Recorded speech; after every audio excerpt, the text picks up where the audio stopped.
All right, so before we go out and actually get to the pandas, we have to prep their diets. And both Bebe and Tian Tian get a supplement in their diets in the morning. So right now I'm going to be adding the supplement to Bebe's diet. Okay.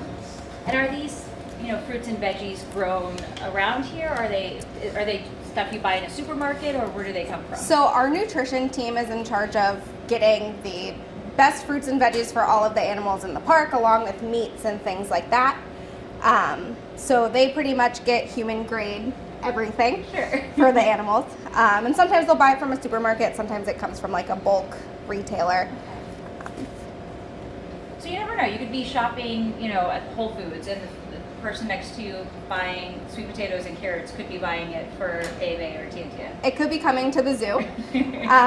That's for sure. And sometimes if we need something special and we don't have it readily available here, our nutritionists will go out to a supermarket close by and go buy whatever we need. But everything gets approved through them. We don't bring any outside food in here. So I can't bring in a sweet potato from home and give it to the pandas. So you said you're doing a supplement for Bebe and Tian Tian? Yes. Okay. Other than the supplement, do they have the same diet, generally speaking? Yeah, generally they do. So everybody gets fed their normal bamboo. They also get fed leaf eater biscuits. And then they get fed a variety of fruits and veggies, but the main staples in their diet is apple, carrot, and cooked sweet potato. They will not eat it when it's raw. Understandable. But they will also eat pear, bananas, and we will make like homemade applesauce for them as well, using like apples and cooking them. And then Tian Tian eats grapes. The other pandas do not really enjoy grapes. So they have their own distinct, preferences when it comes to their diet. Absolutely. And everybody sweet potatoes are a favorite for almost everyone. But like Tian will pretty much take a banana over anything. And Bebe also really likes banana. Mei Sheng sometimes eats bananas, sometimes she doesn't. And they all eat them kind of differently. Like Bebe will not eat the peel, whereas Tian Tian eats the peel with no issues. These are all things that you pick up after a while and spend so much time with them. So how many feedings do you do a day? So we generally do at least 3, but it can be more. So they get fed first thing in the morning. They're always up and ready as soon as we get in. No food is ready to come to them. And then we feed them different amounts of food throughout the day. So like in the morning, they get about 8 to 12 pounds of bamboo, along with some biscuits and some of their produce. And then the middle of the day, they get another 8 to 12 pounds of bamboo. And then, let me grab the honey. So is the honey to make the supplement go down a little bit easier? Yes, so they are able to kind of figure out when you hide something in their food.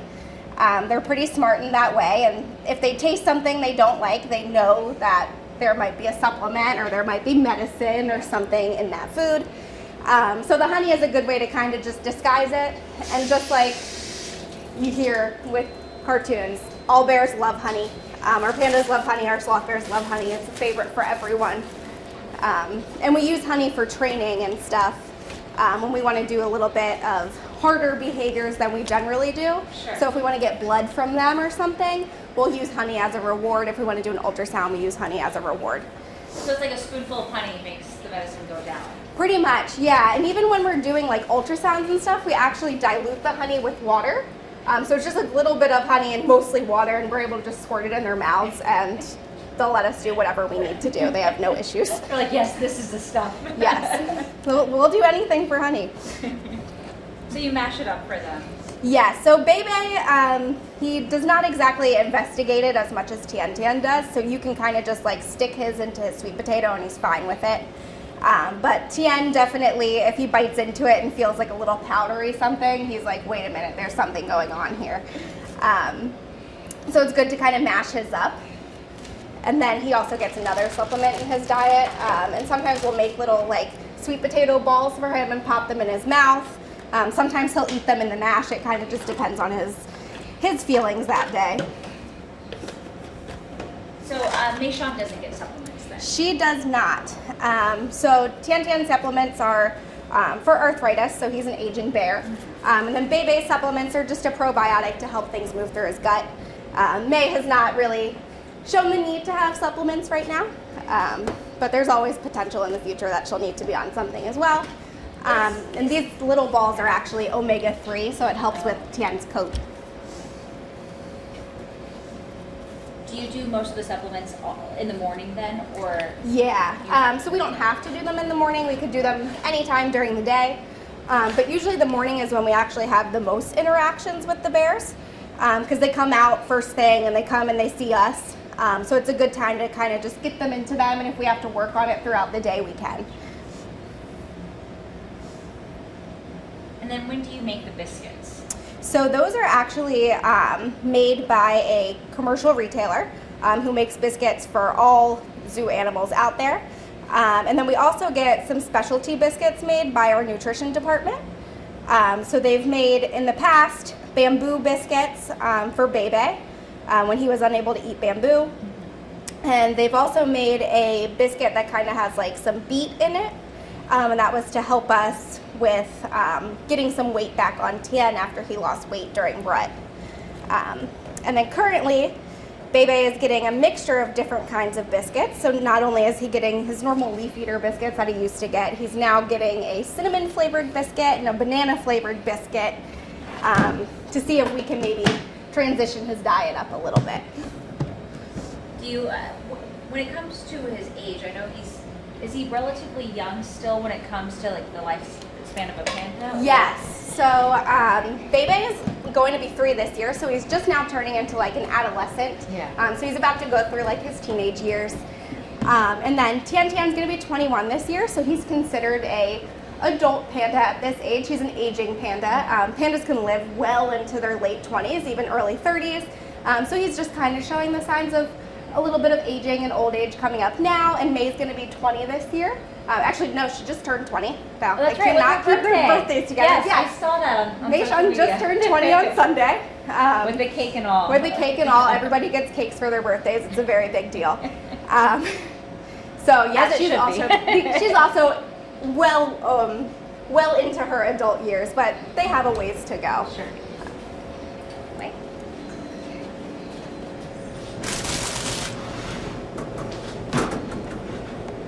All right.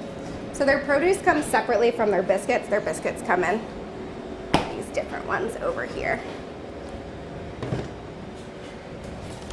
So how carefully measured are their diets? I noticed that with each container, it's very specific. This is what comes for their food in that day. Yes, so everything is specific to the bears, and our nutritionists are always talking to us about getting up on their weights. Our nutritionists actually come here and they do body scores on all of the pandas, which is when they get in, they actually feel the panda's ribs, their shoulders, their hips, and feel fat coverage. And they're able to see, like, should we bump up their diet a little more? Should we maybe lessen it a little bit if they're a little overweight, which happens. But with the bamboo, we kind of just feed out the bamboo as we need to. But the biscuits and the fruit are kind of just a supplement to the bamboo.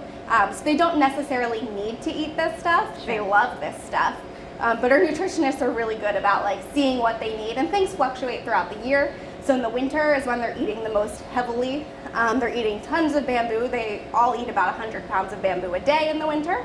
Where in the summer we bumped it down to they're eating about like 50 to 70 pounds of bamboo because they're just eating the leaves. So their diets kind of just change Yeah, with that's their a needs. significant difference Yes, between so summer and winter. in the winter they're actually eating the stalk of the bamboo, and they gain a lot of weight in the winter. It's when they have the really big round bellies. Then in the summer they start to transition into the leaves. They lose a little bit of weight, and then they bump back up for the winter again. It's just kind of an up and down fluctuation.